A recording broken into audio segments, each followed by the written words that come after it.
Hello students, how are you? I hope you all are doing good. I am Dr. Sudhin from Statesman Academy. NTA ने UGC net exam के बारे में आज एक notification issue किया है। उस नोटिफिकेशन के अंदर बताया गया है कि जो एग्ज़ाम पहले आपका 17 से 25 के बीच में होना था वो अब नहीं होगा, वो पोस्टपोन कर दिया गया है।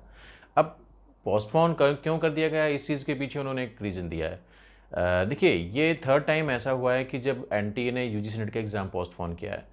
सबसे पहले 10 अगस्त को जो नोटिफिकेशन आई थी उसमें बताया गया था कि जो एग्ज़ाम होना है ये आपका 6 से 11 तक होगा, 6 से 11 अक्टूबर को होना है।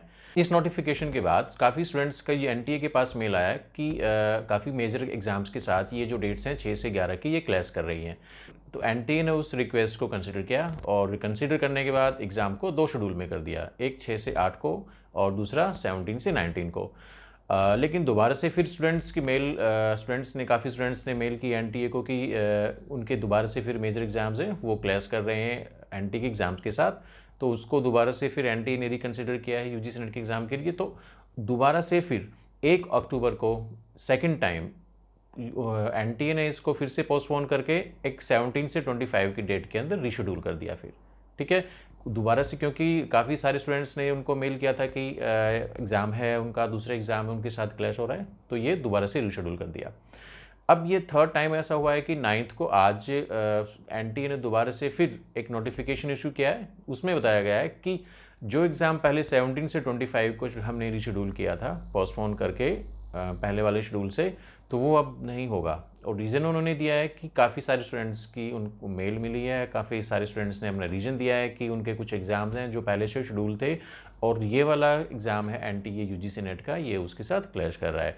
तो उसको रिकन्सिडर किया है एनटीए ने और उसको पोस्टपोन कर दिया है। अब इम्पोर्टेंट चीज़ ये है कि जो ये वाला आज वाला नोटिफिकेशन इशू किया है एनटीए ने, इसके अंदर फर्दर डेट्स मेंशन नहीं की गई हैं कि नेक्स्ट टाइम ये एग्ज़ाम होना कब है। ये एग्ज़ाम आपका 10 दिन के बाद भी हो सकता है, ये 15 दिन के बाद भी और 1 मंथ के बाद भी हो सकता है। इसको आप लोग पॉजिटिव वे में ले सकते हैं। पॉजिटिव वे में कैसे ले सकते हैं, क्योंकि देखिए ये वाला जो एग्ज़ाम होना है आपका दिसंबर 2020 का और जून 2021 का जो सेशन है उसको इंक्लूड करके होना है। तो नंबर ऑफ़ नेट्स क्वालिफाइड जैसा कि नोटिफिकेशन में आ चुका है यूजीसी नेट की, कि जो ये इसमें नंबर ऑफ़ नेट होंगे और नंबर ऑफ़ जेआरएफ होंगे वो आपके डबल होंगे। तो जो भी एफर्ट आपने अभी तक किए हैं, आपको ये लेके चलना है कि ये आपको एक गोल्डन अपॉर्चुनिटी मिली है कि दोबारा से आपको 15-20 दिन का या 1 मंथ तक का भी हो सकता है अगर हम होप करें। तो आपने जो टॉपिक अभी प्रिपेयर नहीं किए आप उनको अच्छे से प्रिपेयर कर सकते हैं, कंटेंट को रिवाइज कर सकते हैं, बहुत अच्छे तरीके से आप अपनी प्रिपरेशन कर सकते हैं रिमेनिंग टाइम के अंदर। तो इस चीज़ को बहुत ही पॉजिटिव वे में लेना है आपको कि हाँ, हमें ये टाइम मिला है दोबारा से प्रिपरेशन करने के लिए, रिविजन करने के लिए। स्टूडेंट्स को लगता था कि उनके पास टाइम कम है क्योंकि नोटिफिकेशन जब यूजीसी नेट का 10 अगस्त को आया था तब, और एग्ज़ाम 6 से 8 अक्टूबर को शेड्यूल किया गया था, तो इसके बीच में काफ़ी कम टाइम था। तो उनको लगता था कि टाइम हमें कम दिया गया है नेट की प्रिपरेशन के लिए, तो अब उनको सफिशिएंट टाइम मिल रहा है।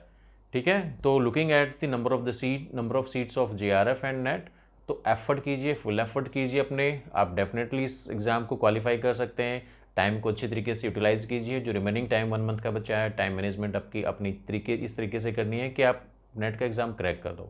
ठीक है, आई होप कि आप ये वाला एग्ज़ाम क्रैक करेंगे। आप अच्छे से स्टडी कीजिए। Thank you very much.